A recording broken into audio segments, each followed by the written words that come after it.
Hello guys, may additional wiring nga pala tayo dito sa bagong unit na truck. Yan, kung mapapansin nyo, apat na relay ito. At tapos apat na fuse. Yan, apat na fuse. Ito fuse, ito relay.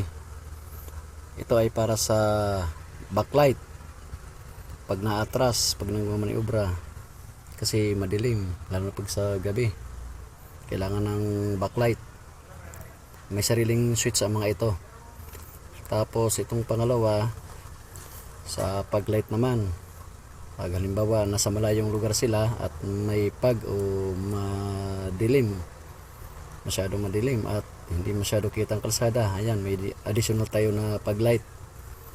Tapos ito naman para sa apakan ng, nakatutok dito sa apakan ng pahinante sa helper side, bali nakakabit ito sa side mirror, sa bracket ng side mirror, tutok dito sa may apakan ng pahinante kasi kadalasan ang mga nasasagi dito banda sa may pahinante side sa helper kasi madilim, hindi masyado kita kahit may bull mirror siya, pero pag sa dilim hindi mo na masyado makita yan, kaya nilagyan natin ng spotlight dito sa apakan, nakatutok sa apakan. Tapos ito namang isa, abang natin to sa para sa electric pan. Kung magdadagdag kayo ng electric pan, halimbawa lalo na tag-ulan, tapos bawal magpaandar ng makina, di siyempre hindi ka, lalo na sa kliyente na bawal magpaandar ng makina, siyempre habang nakatambay ka, gagamitan mo ngayon ng electric pan na lang. Yan, ito abang lang to naman kung sakali lang magpakabit sila ng electric pan. Yan, nakabang na. Sige guys, simulan na natin. Ayun guys, kung mapapansin nyo, brand new na truck to, brand new unit, kadi-deliver lang ito sa amin. Ayan, may plastic pa yung upuan. Ayan, brand new to, kadi-deliver lang ito sa amin. Guys, simulan natin.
guys, nakapagkabit na tayo ng sariling switch, 4.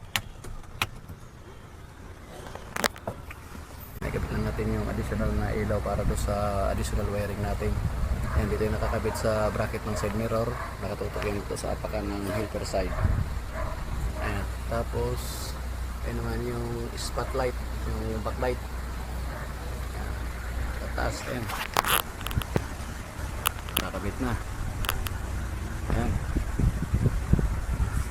ayan, pagaganahin niya natin mamaya. Ito naman yung sa spotlight, sa paglight. Ayan, bali ito yung request ng driver natin na itago natin sa loob. Yan, itago natin sa loob yung paglight. Pero kita naman yan dito sa labas, maliwanag naman yan. Kasi ang dati kong ginagawa ganito yan, labas lang siya. Yan. Pero ito pinatago ng driver. Ito yung request ng driver, nakatago. Ayan, dalawa yan, kabilaan. Pakita ko sa inyo mamaya kung maliwanag. Kaliwanag siya. Ayan, ito naman yung sa kabila ng backlight. Yung kanina na pinakita ko sa inyo, sa kabila. Ito naman yung sa kabila. Ayan, gawing kaliwa to. Yung kanina pinakita ko, gawing kanan.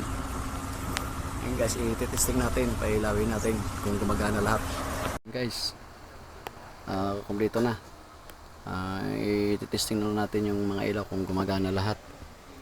Paandarin muna natin.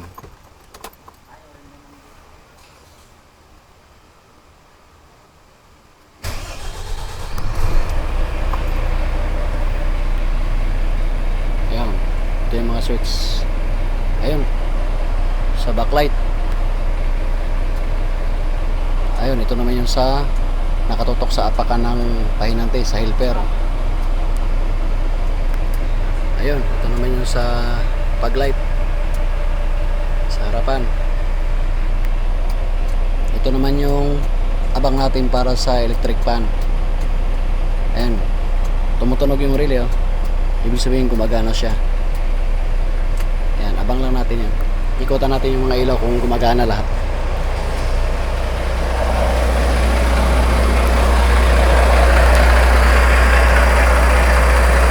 Ito yung sa gawing kaliwa na backlight. Gumagana. Ito naman sa paglight. Ayun, nakatago siya pero maliwanag naman pala. Kahit nakatago siya, maliwanag siya. Ito naman yung sa nakatutok sa apakan ng helper.